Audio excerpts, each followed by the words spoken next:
Джо Байден Ресеймен және Қытаймен соғысқа арналған аса құпия ядролық жоспарды мақұлдады. Бұл не білдіреді? Түсіндірейін.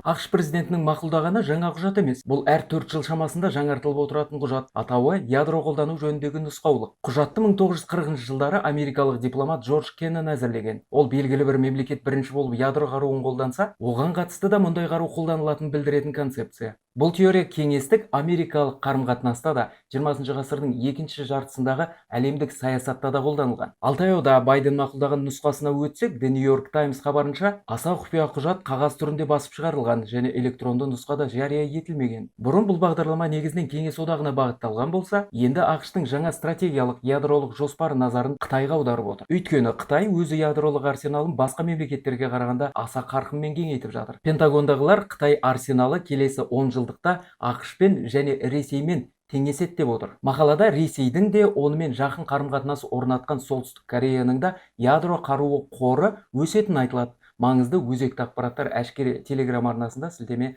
профильде.